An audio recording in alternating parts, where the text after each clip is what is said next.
इस विशेष वीडियो में हम उन विवरणों को देखेंगे जो जिम्नोस्पर्म्स में उपस्थित स्पोरोफाइटिक अवस्था से संबंधित हैं।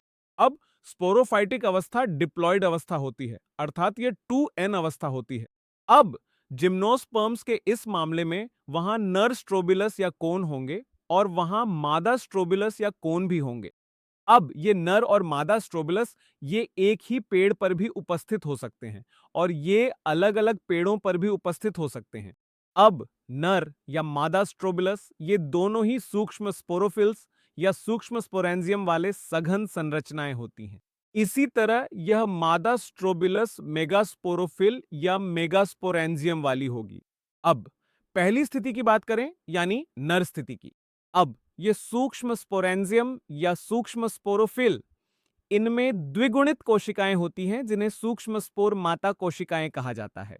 इन सूक्ष्म स्पोर माता कोशिकाओं में मियोसिस विभाजन होगा और 4 सूक्ष्म स्पोर बनेंगे। तो इसका मतलब है कि प्रत्येक सूक्ष्म स्पोर माता कोशिका जो द्विगुणित है उसमें मियोसिस होगा, और अगर मियोसिस होगा तो गुणसूत्रों की संख्या आधी हो जाएगी। तो संख्या 1 से 4 सूक्ष्म स्पोर बनते हैं, और अगर हम गुणसूत्रों की संख्या की बात करें तो द्विगुणित अवस्था घटकर एक गुणित अवस्था में बदल जाती है। तो इस तरह से सूक्ष्म स्पोर बनते हैं। अब इसी स्थिति की बात करें लेकिन मादा स्ट्रोबिलस के मामले में, यहां पर मेगास्पोर माता कोशिका होगी जो 2n संरचना है। यह 2n न्यूसेलस की कोशिकाओं से विकसित होती है। अब मेगास्पोर माता कोशिका के मामले में मियोसिस होगा, तो फिर से 4 मेगास्पोर एक गुणित मेगास्पोर बनेंगे। लेकिन इस मामले में विशेष स्थिति यह है कि 3 मेगास्पोर अपघटित हो जाएंगे और केवल एक ही जीवित रहेगा। तो इसका मतलब है कि नर स्ट्रोबिलस के मामले में प्रत्येक सूक्ष्म स्पोर माता कोशिका 4 सूक्ष्म स्पोर बनाएगी। इसमें केवल एक मेगास्पोर बनेगा जो एक मेगास्पोर माता कोशिका से बनेगा। अब अगर हम इस सूक्ष्म स्पोर की बात करें तो हम कह सकते हैं कि यह नर युग्म कोदभिद अवस्था है। सूक्ष्म स्पोर ही परागकण होते हैं, हम ऐसा कह सकते हैं। अगर हम मादा स्थिति की बात करें तो यहां केवल एक ही मेगास्पोर बचा था। यह मादा युग्म कोदभिद में विकसित हो जाता है। अब इस मादा युग्म कोदभिद में 2 या अधिक आर्केगोनिया होंगे, यानी इसमें मादा जननांग होंगे। तो यह नर युग्म कोदभिद और मादा युग्म कोदभिद, हम कह सकते हैं कि जिम्नोस्पर्म्स के मामले में ये बहुत ही संक्षिप्त हो गए हैं।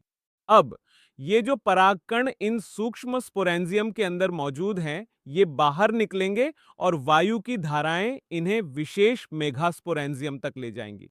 अब जब ये परागकण यहां पहुंचते हैं तो ये अंकुरित हो जाते हैं। परागकण अंकुरित होकर परागनली बनाते हैं। अब ये परागनली नर युग्मकों को आर्केगोनिया के मुख के पास छोड़ देगी जो कि मादा जननांग है। अब इस स्थिति में यहां परागकण और उसमें उपस्थित नर युग्मक मौजूद हैं। यहां अंडाणु कोशिका भी मौजूद है। दोनों मिलकर युग्मज जाइगोट बनाएंगे और युग्मज वास्तव में भ्रूण में विकसित होगा तथा बीजांड बीज में विकसित हो जाएगा। तो इसी तरह हम कह सकते हैं कि युग्मित पौधा गेमटोफाइट अवस्था कम हो गई थी और फिर से यहां पर बीजाणु पौधा स्पोरोफाइट अवस्था आती है।